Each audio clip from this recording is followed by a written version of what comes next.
What's going on, Workforce? Brian here, and today we're bringing you an interview brought to you by GamerEscape. Our friends over there sat down with Yoshi-P out at E3, and they had a lot of really good questions for him. The link to this will be in the description below. Go give that site some love. These guys do some incredible work, not just with the wiki, and not just with the podcast that I'm on, but also just with their interviews, their passion for the game, and other games as well. Now, we're not going to cover every question that was asked. We're going to cover a lot of what I really kind of was excited about. We covered this on the Aetherite Radio podcast. I'll try to also include the link to that as well in the description below if you haven't, guys, checked it out already. But again, just like with all of these guys do some amazing work. Click the link below, show the site some love. It really helps them out as well. So they talk about in the 1.0 trailer, now known as the Shadowbringers teaser trailer, the Warrior Light is wearing a kind of generic set of armor. A lot of players are wondering whether we'll be able to equip it. And then Yoshi says that armor doesn't actually exist in the game files, and they just discovered that recently. We never implemented that gear set in the game. If there's a great demand for it, they might consider it. So if that's something that you're wanting, be sure to voice that feedback over on the official forums so that they can get that added into the game. And GamerEscape asks, from what we've seen, it looks like the majority of Final Fantasy XIV Shadowbringers will take place on the 1st. So if you're not aware, we're going to a whole different dimensional shard thing. Are there going to be any new content for the areas found on the source in 5.0? And Yoshi says, once you finish the main scenario quest, the role quests, which start at level 80, will take place on the source. That may be the only kind of content that's going to happen on the source itself. This was a deliberate choice so that we can have our players concentrate on the realm of the first throughout the main scenario quest for Shadowbringers. If we reveal more, it could potentially spoil the story, so we'll have to leave it at that. I think, we won't get into that. We're not going to do lore speculation.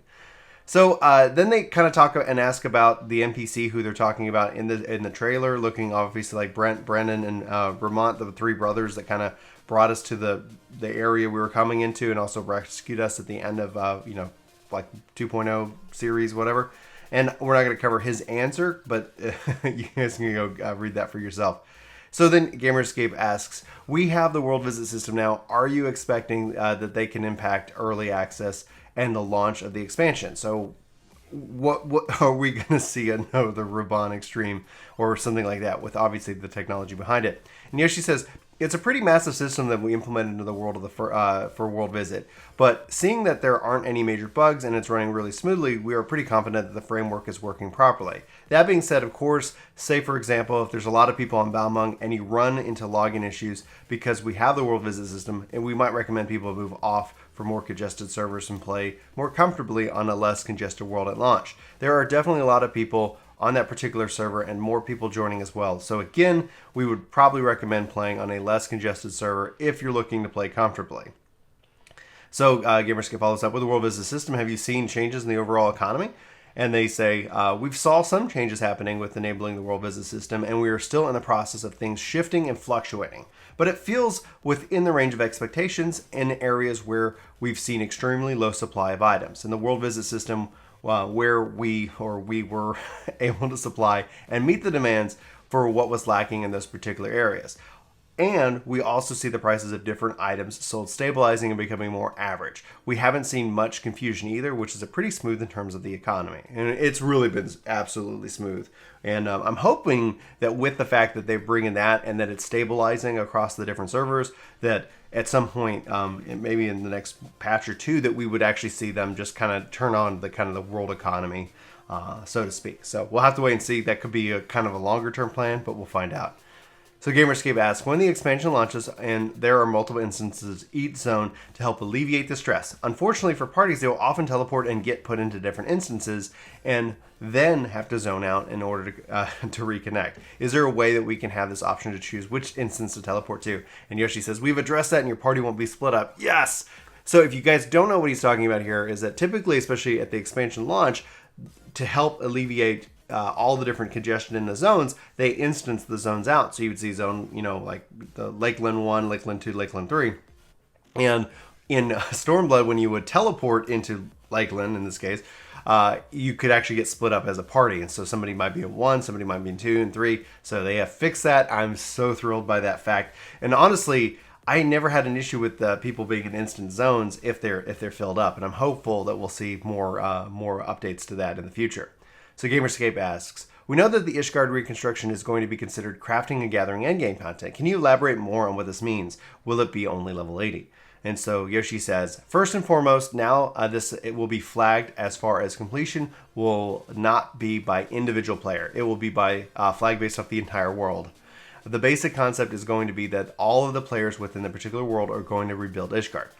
Of course, you can contribute more if you have a higher level crafter or gatherer. So in the sense that you would be able to contribute more, that's there. There is also an element, however, where if your character does not have a crafter or gatherer job significantly leveled, you can purchase something like a lottery ticket that will allow you to participate in the reconstruction. Also, as more of Ishgard is reconstructed, there will be festivals that will be held kind of like a seasonal event, and players can participate in those events and obtain additional rewards. Finally, there will also be a ranking system, which is really awesome. If you are one of the top crafters and gatherers, you will have a title that can be awarded to you or a tool that you can obtain, sort of reminiscent of the ultimate battle weapons, so that it will be an element for the top crafters and gatherers to attempt to achieve as well. Everything about this answer is amazing. Absolutely everything. Talking about ranking, talking about the whole server, like the whole server. So it's not individually flagged in instance. It's everybody participating to it. This is, I think, it's set for 5.1. Yeah. So he says, when is it available? Will be in 5.1. So it seems like 5.1 is going to be a pretty substantial update. And I cannot wait to see how this functions and works. Honestly, I'm very excited. As somebody who just kind of passively levels my crafters and gatherers, this might be something that by 5.1, I'm going to at least want to have a handful of 80s, if nothing else. We'll have to wait and see. So he says, is the Ishgard housing system related to this? And he's like, it's up to the players, I think. It goes more into the housing and the difficulty of it. I'd recommend going to the article and reading that for yourself. Anyway, we're going to jump to the next question. Right now, Shadowbringers Trust System is only for one player, but a lot of people regularly play with one other person. Is there a reason why you can't do two players with trusts? And Yoshi says, with the trust system, one of the main concepts is for our players to enjoy progressing through the main story, and you will start to see that when you play utilizing the system. But it is not just about getting through the story. After we complete the main scenario quest, we will still utilize the trust system. And there will actually be a system in which that you're raising and growing your NPCs. Really cool. So if we are allowed for multiple players to team up with NPCs, we would need to set up a program to track those trusts and who they belong to, etc. And the growth system gets complicated.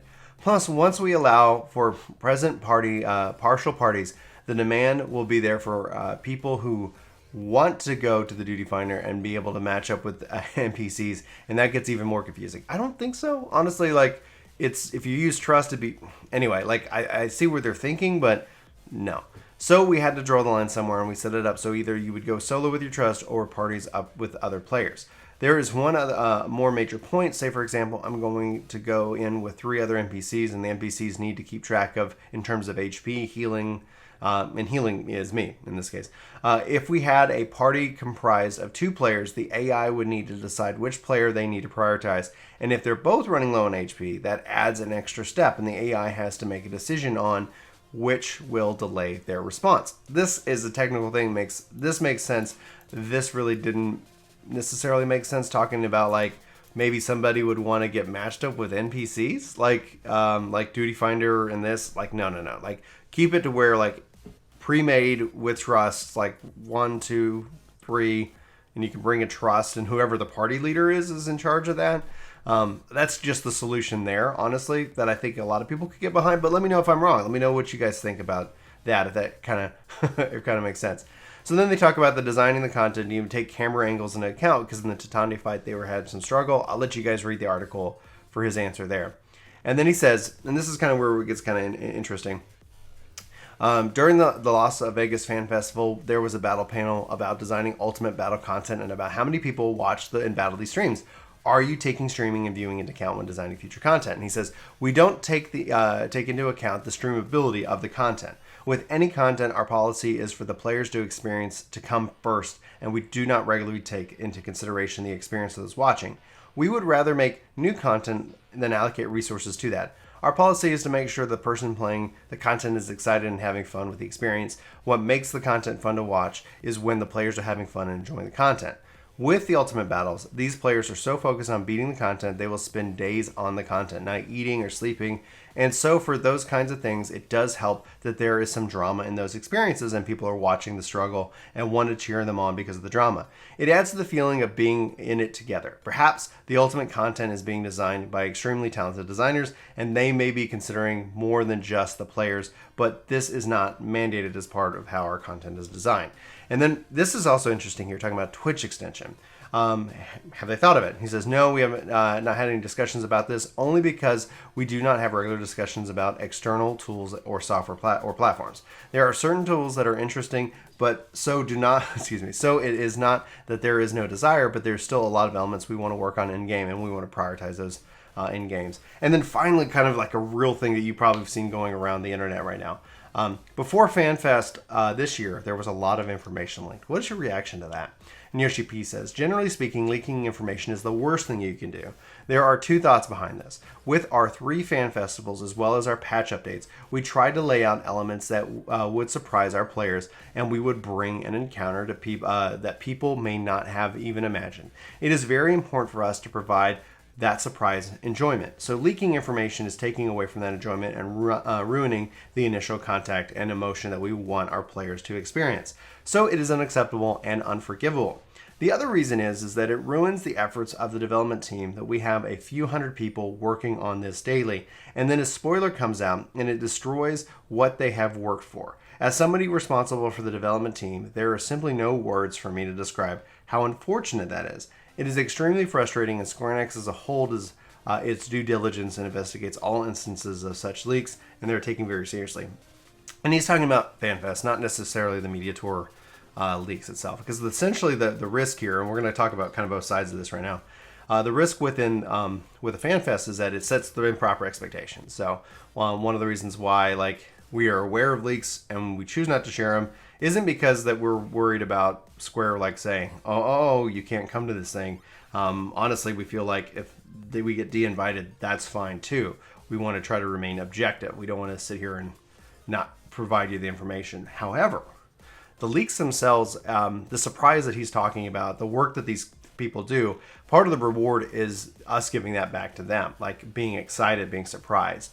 I think essentially a lot of their frustrations around Blue Mage, and you could fall either way on this, comes from the expectations of build-up. Blue Mage is coming, and then they reveal it. And so we've had 6 months or 9 months of expectation built, as opposed to, there's no way they're doing it. Holy crap, they're doing it. And then, okay, they set the expectation really close and tight. I think part of the challenge is that Yoshi-P likes, and he's a very good showman. He brings a lot of quality to his presentations, and there's a gift that we get back to him in that general excitement.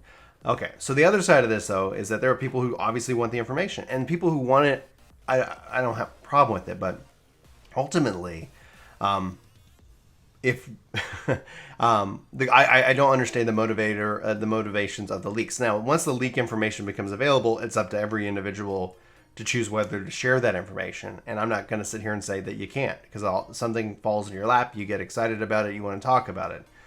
It's essentially where the source starts, right? It's really falling in line. I don't understand the risk there, because you're risking your job, and not only are you risking your job, but for what? It's not like you're sitting here oh, I was the guy who leaked this information, and then you get cut off of that information, and then you don't have any more information to share. So it's a weird relationship in that regards.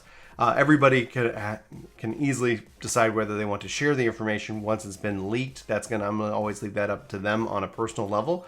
But why we don't want to talk about it? I don't honestly even want to know. I want to be as surprised as everybody else. But obviously, being part of the community and everything like that, information is going to be out there, and it's helpful to somewhat be aware of it. But honestly, I don't actually go seek it out anymore. I like to try to see this from a fan's perspective and kind of speculate in regards to different things like that. But that's just where I fall. I'm making no judgment whether you fall in agreement or disagreement regarding leaks. Honestly, I think it's... I hope that from a company perspective, they can keep it tight, and then they can surprise us with all kinds of really exciting things when they're ready to share about it. Because I think the biggest risk, in my opinion, is the misaligned expectations causing people to be frustrated. And that's not fun for anybody, in this regard. Anyway, guys, that's the interview. Again, link in the description below. Go give GamerEscape some love. Go check out the podcast. I'll also include the link in the description below. It was a fun show going over this information and the live letter. For WorkToGame, my name is Brian. Thank you so much for watching this video. Hope you have a fantastic day. We'll talk to you soon. Take care. Hey guys, it's me, Brian. Thanks so much for watching this video. If you're new here, we hope you hit that subscribe button. Check us out. We talk a lot about video games, and we hope to at least hear from you in the comments below. We also try to respond to our comments. You know, we really appreciate the comments, the discussion, all the various points of view that everybody is so kindly, I guess, and politely or impolitely shares with us from time to time. So anyway, guys, again, thanks for watching this video. We hope you hit that like button. We hope you hit that subscribe button. Come back for more content each and every day. We post a lot around here, and we'd love to hear from you about what you like about video games and everything, and especially if you have any questions that you're stuck on in anything. So anyway, signing off. See you next time.